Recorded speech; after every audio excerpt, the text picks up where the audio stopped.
I will definitely want to take my leave. I have another assignment given to me.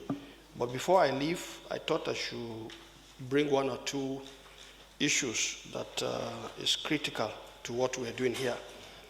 There has been this issue about this fuel subsidy.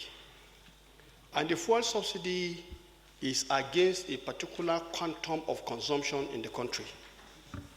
As we speak, I'm not sure if Nigerians know what that quantum actually is.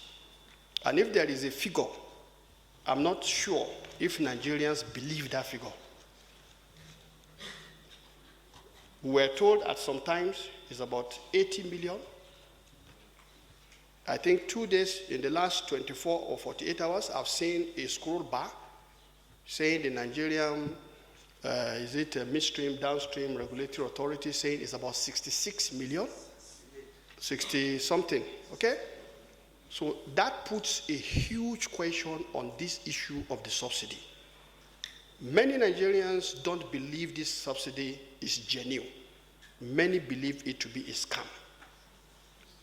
And we're here talking about the budget, and we are seeing all the deficit that is actually threatening our capacity to even run this government. Honestly, we all have to sit down and have a rethink about this subject. How much do we actually consume? The way the scenario is given, I'm told, assuming without conceding that it is the 68 million, the last one given by those having that mandate. Daily, it presupposes I, Sabi Abdullahi, if I fuel my vehicle today, maybe 90 liter, the next day, I will fuel another 90 liter. Tuesday, 90 liter. Wednesday, 90 liter every day for 1 week. That is the assumption.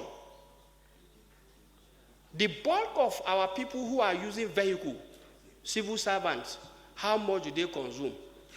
We know the pattern. Majority, when they fill their tank, except if you travel, if it's just to come to office and do your little runs, one full tank takes you to at least a week. So, distinguished ladies and gentlemen, let's be real for ourselves. If some people have done something bad in the past and they got away with it, I think it's time we tell them no. Thank God the minister said business unusual scenario. Then business unusual dictates that we actually ask some critical question. That is the first one. Now, if we even know what it is, what is the impact on the subsidy?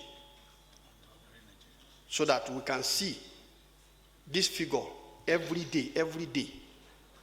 This is not something we should accept. Now, the other aspect is this. The figure about the oil, crude oil we produce. Yes, that is the main, source of revenue. Or is it the forex, as we call it. But the issue also is that there has been serious concern about how much is produced and loaded onto the ship that takes this crude outside. At least as at the last interactions I was privileged to be part of, it is clear to me that there is also a very huge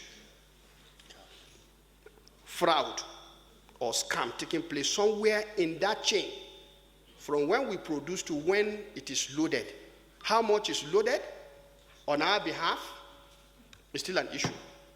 And I think I recalled the hard days in which the Minister of Finance was in the extractive industry and the voluminous reports you normally send to Parliament for us to look at, and all the issues attending to that. So I think it's time for you to bring that wealth of experience to actually interrogate. Why should we have a system where we are not able to know the integrity from beginning to the end? Why? We are producing, yet we don't know how much is going out. That chain, there is integrity issue around there.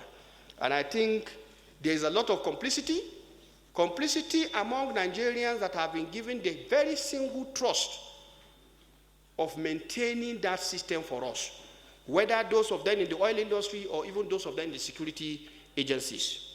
There are a lot of issues there. And we cannot be talking about all of this when we are asking some people to tax others in-house, collect more money, and then the easy money that God has blessed the country with is just going the easy way into some other people's pockets, and we're seated here sweating and sweating daily to look at this issue. I thought I should bring that out because it's a very important issue if we must actually get it right. Now, the other last one I want to say here is, yes, we all agree Nigeria is a mono economy, Nigeria is this, Nigeria is that. What effort are we doing to diversify our economy? Because I'm aware for a fact that the pressure we are putting on importation, what effort are we doing to reduce certain things that we can actually produce here?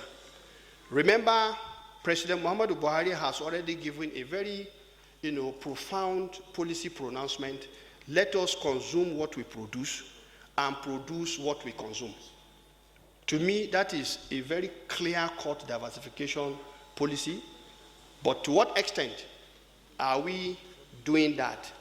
I believe we go a long way in helping us to reduce the pressure on what we import, and that way the pressure on the forex, if it is down, perhaps we will have more money to do so many things because the value of our currency will have made it much more stronger for us to be competitive.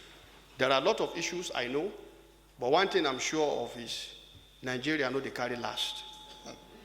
Nigerians will know they carry last. It is time for us to come first and put Nigeria first so that we can all get these things right. The issue of the insecurity is key. We've seen some very good work by our security agencies, but obviously from our engagement with them, there is still a lot more to be done, especially requiring even more financing. And here we are talking about huge deficits and so on and so forth.